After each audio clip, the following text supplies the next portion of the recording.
A somber week in Oklahoma as we pause to remember.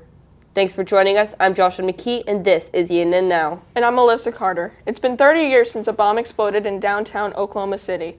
The OKC bombing on April 19, 1995 killed 168 people. 19 of them were children, and hundreds more were injured.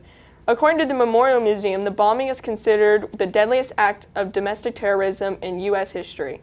The museum is also hosting a few events in remembrance. They have a book signing, a remembrance ceremony, and admittance to the museum is free on April 19th thanks to Cox. On April 25th through the 27th, they are having a marathon, and this started back in 2001.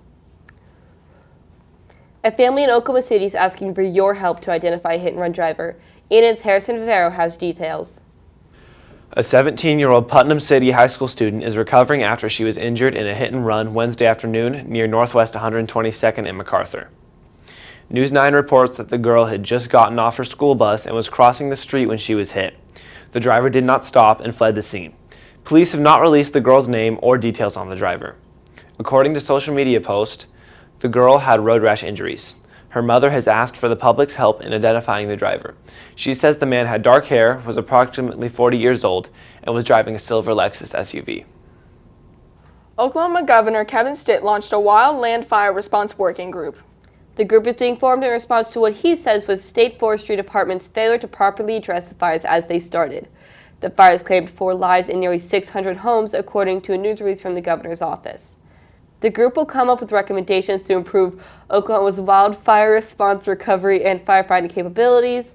Secretary of Public Safety Tricia Everest and Secretary of Agriculture Blaine Arthur will lead the group. There is an elevated risk of fire this week, but rain chances are on the horizon. Stephen Britt joins us in Tulsa with a look at our weekly weather.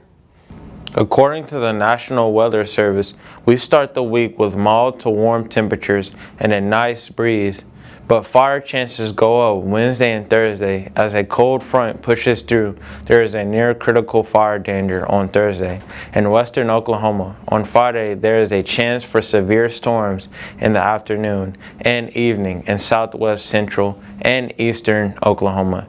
That will also bring rain. Expect 2 to 3 inches of rain in eastern Oklahoma through Sunday. With your weather outlook, I'm Stephen Britt. It is playoff time for the Thunder. Here's ENN Sports Director J.J. Stehn with the details.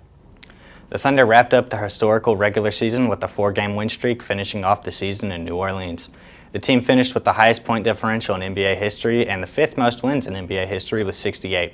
They are the 2nd youngest number 1 seed in NBA history and have the largest lead on a number 2 seed in the NBA history, being up 16 games on the Rockets. The Thunder dominated opposing teams, winning by double digits 54 times over the season, and if you took away the team's wins where they won by single digits, they would still be the number 1 seed. They also marked another NBA record at the end of the season, sweeping an NBA record 21 opposing teams. The Thunder also have the probable MVP in Shai Gilgeous-Alexander, who would be the 3rd MVP in the Thunder's short history, joining KD and Russell Westbrook as the only other MVPs. SGA also won the NBA scoring title with 2,484 points, averaging 32.7 per game with a high of 54, and again joining KD and Russ, who did it multiple times. OKC has now won the NBA scoring title in 7 of the last 16 seasons. Shai also led the Western Conference in steals and finished 4th in steal per game. The Thunder now look ahead to the playoffs, where they will play either the Mavs, Grizzlies, Kings, or Warriors in round 1 after those teams battle in the play-in tournament. Game 1 for the Thunder will be a day after the anniversary of the OKC bombing on April 20th. The sun is shining and it's a great time to enjoy some activities in our community. Brody Collins joins us with the community calendar. Let's take a look at things you can do around the state this week. In Tulsa at the BOK Center, Tulsa Oilers Arena football kicks off on Saturday, April 19th against the San Antonio Gunslingers. Get ready to head back to the future with the musical production of the show from Tuesday through Sunday at the Tulsa Performing Arts Center. In Oklahoma City, the Thunder are slated to play at home on Sunday in the first round of the Western Conference playoffs. Game details have not been announced. Around the state, the Azalea Festival is this month in Muskogee, where you can see over 30,000 azaleas. Bedlam Baseball. OU versus OSU is in Stillwater on Tuesday night. And in Guthrie, the 89ers celebration is this week that commemorates the land run of 1889. That's everything on the calendar, so you can have an epic week. That's all the time we have for today. Thanks for joining us. Be sure to keep checking our website and social media pages for more news from a team of student journalists.